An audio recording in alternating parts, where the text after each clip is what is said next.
can't really do page flipping with this book because it's like the pages aren't the same length. I don't know if you can see it. I've already forgotten what this is called, but it's supposed to be that way. And I think like 200 years ago all the books looked like this.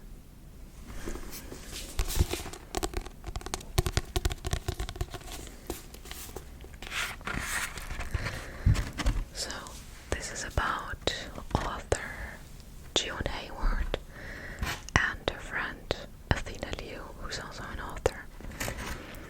And Athena is way more successful than June. So when Athena dies in a freak accident, June takes Athena's manuscript and publishes it under her own name. And that is the start of her downfall, but also her rise to fame, both. I gave this book 4 stars. It's like watching a tea video on YouTube. There's so much drama and so much like gaslighting, and it's just, I don't think you should take this book too seriously in like the message, yes, but like the way it's written, the story itself.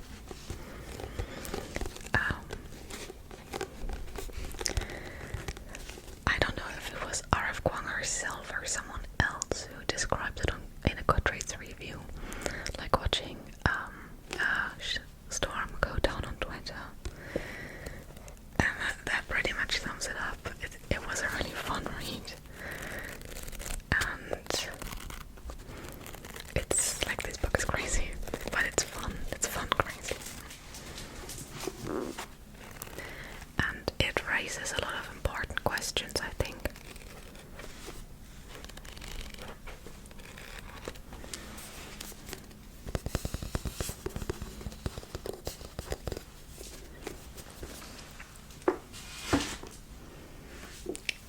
Then I caved and I bought Carrie Soto is Back. And it's floppy, look.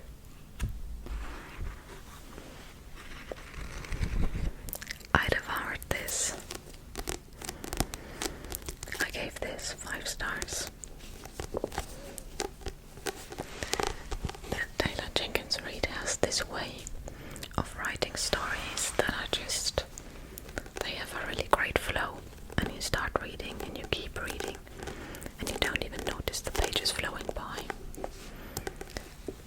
It's something about the way she writes emotions and people that just keeps your eyes glued to the page. And this one is about Carrie Soto, who is a retired tennis player who has set a lot of world records. But when a younger player takes her record from her, she decides to come out of retirement for one last season.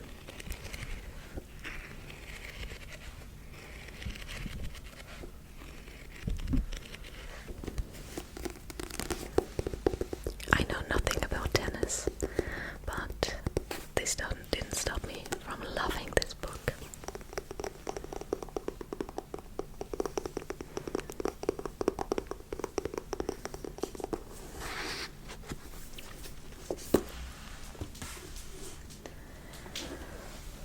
Also, if you would like to see more about what I read, you can find me on Goodreads. I'll link it down below. There you can read my reviews that I write, and you can see all the other books that I don't talk about on YouTube that I've also read this year so far. And then next was this.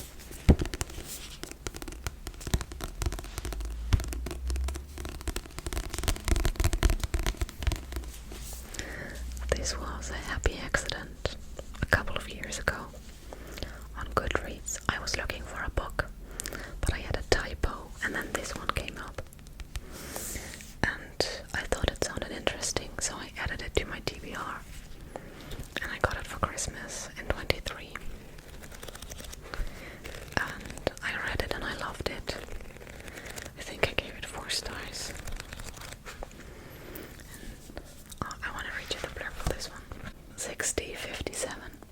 Marie, a gifted dealer of the deer clan, does not want to marry Pierre, the green-eyed soldier from France, who has asked for her hand. But her people are threatened by disease and starvation and need help against the Iroquois and their English allies. When her chief begs her to accept Pierre's proposal, she cannot refuse, and sheds her deerskin tunic for a borrowed blue wedding dress to become the white man's bride. 1675. Jeanne, Marie's oldest child, is 17, neither white nor Algonquin, caught between worlds. Soon her father will have to find her husband or be forced to pay a hefty fine to the French crown, but Jeanne's heart belongs to a girl named Josephine. If she still lived among her mother's people, Jeanne would be considered blessed, her two-spirited nature a sign of special wisdom. But to the settlers of New France, and even to her own father, Jeanne is unnatural, sinful, a woman to be shunned, beaten, and much worse. With the poignant, unforgettable story of Marie and Jeanne, Daniel reaches back through the centuries to touch the very origin of the long history of violence against indigenous women, and the deliberate, equally violent disruption of First Nations culture.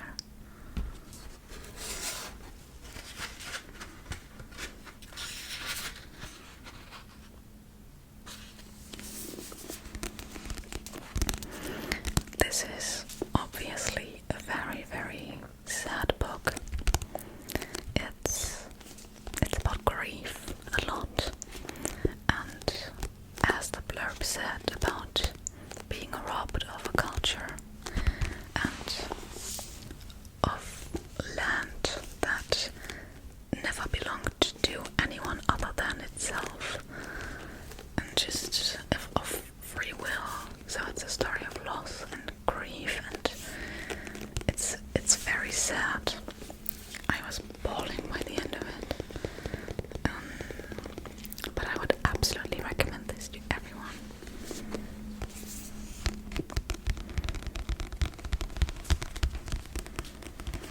It has a very specific writing style that I personally think really carried across the grief, because it's not overly poetic. It's more like a feeling of numbness due to grief, if that makes sense. I don't want to say I enjoyed it, because that would mean that it's a pleasant book to read, but it's a very, very good book. So I liked this book.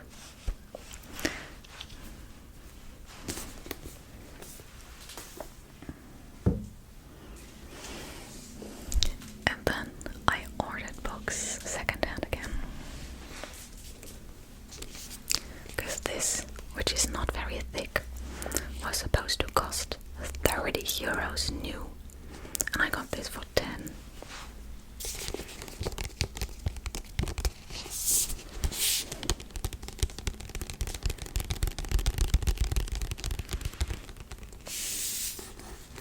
So this is Funny Farm by Lori Zaleski, and the blurb says it's about Lori, whose mom wanted to have a farm for rescued animals, so Lori made sure to have that dream come true. Only her mom died a couple of weeks before the farm was supposed to open, so Lori took over the farm. And that's true, it is about that, but it's also about Lori's childhood. The first half, maybe even the first 2/3, are entirely about her childhood growing up with an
story about one of the animals.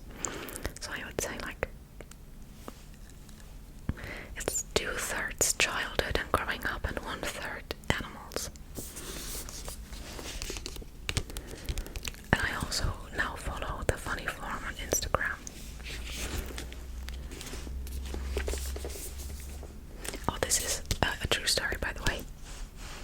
Okay, those were all the books that I have read. Not my current read. Finally.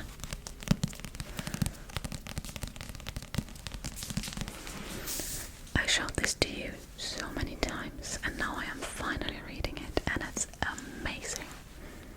I am on page 137 only. It's amazing. It's fantasy, and it's about two people. Livira, who has to leave, or is robbed from her settlement and taken to the city where she grows up and gets taken in by a scholar who wants to school her, and Ivar, who's trapped in a huge library and wants to get out. And I don't know what else of the book because I haven't gotten very far, but it's very well written. The world building is amazing. I love the characters, and the only thing that was kind of funny to me is there are some humanoid creatures that are called sappers, and I have to laugh every time. Like they're spooky as hell.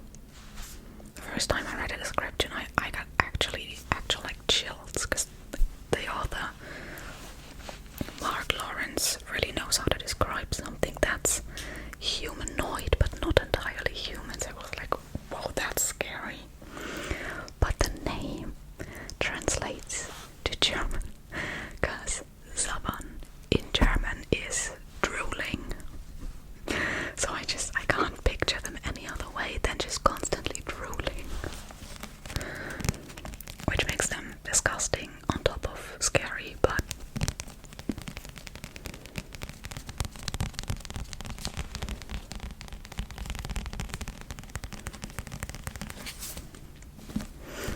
I can't really recommend or not, because I haven't gotten through it, but so far it's looking like a 5-star read, or at least 4 stars. And now I want to show you three. When shall we three meet again? No. 3 books on my TBR. First, this one, Sword Catcher by Cassandra Clare.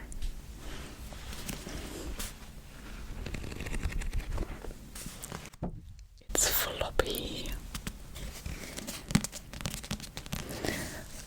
I told you in my whisper ramble that I was sick in January and missed the fancy dance I was going to go to. And my mom felt so bad for me that I was missing out on all of the fun, that she tried to bribe me with a book, and this is the one she bought me. She just came home and came into my room and was like, "Here, I got this for you. Maybe this will help you feel better." Books always make me feel better.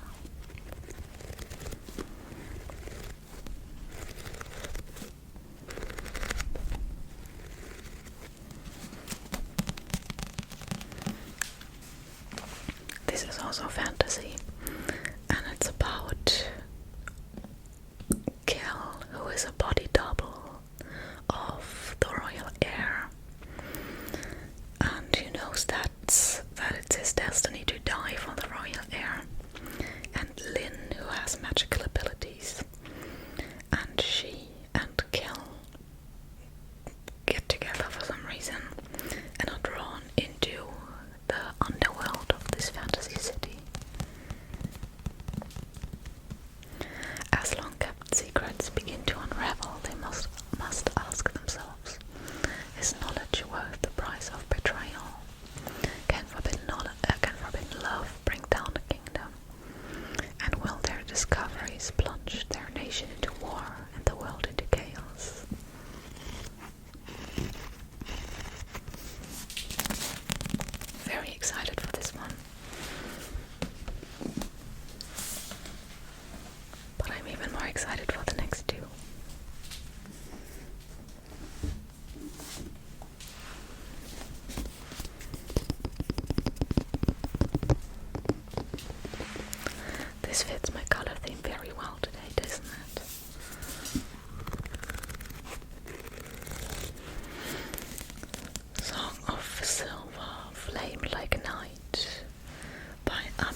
this while browsing through my local bookstore, and I just had to get it.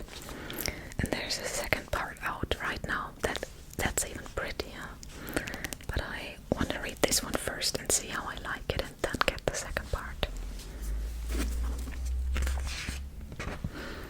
Once Lan had a different name, now she goes by the one that Elentian colonizers gave her when they invaded her kingdom. So she has a strange mark burned into her arm by her mother in her last act before she died. The mark is mysterious, nobody but Lan can see it, until the night a boy appears at her tea house and saves her life. So that boy is a practitioner of magic, and he recognizes that she too has the ability to practice magic.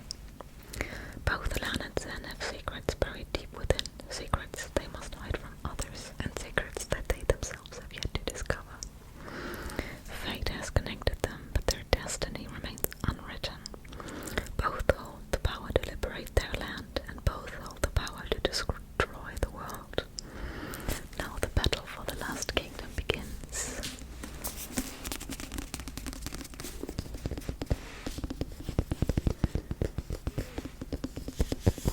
I'm very excited for this one, but not as excited as I am for the last one.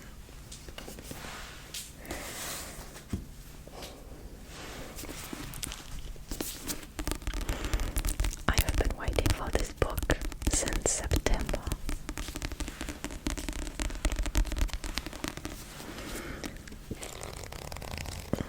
Because there were 3 versions available. 2 paperbacks with ugly covers, like really, really ugly, and a hardcover with a pretty cover, this cover. But that one was 30 euros, and I don't want to pay 30 euros for a book when I can have the same one for 10. But then I saw that another paperback with the pretty cover was coming out in February, 1st of March. And so I pre-ordered it in, I don't know. I didn't pre-order it. The day it came out, I ordered it. So here it is. Isn't it so gorgeous? I think this is my favorite book that I own, just from the cover. There's a little bit of gold going on, like on the bugs. It's so beautiful.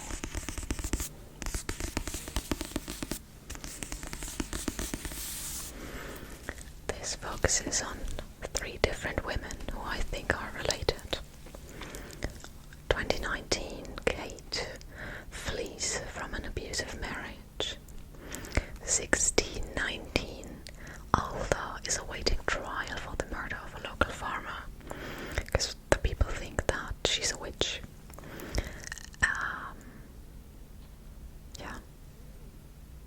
When Alda was a girl, her mother taught her their magic. 1942, Violet is trapped in her family's crumbling estate, straitjacketed by societal convention, even though she wants to have the education her brother receives. Weaving together the stories of 3 extraordinary women across 5 centuries, Wayward is an enthralling novel of female resilience and the transformative power of the natural world.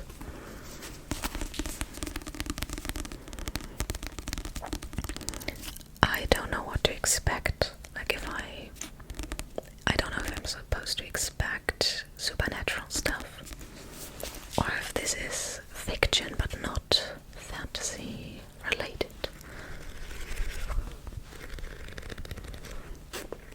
Because the mention of witchcraft kind of threw me off.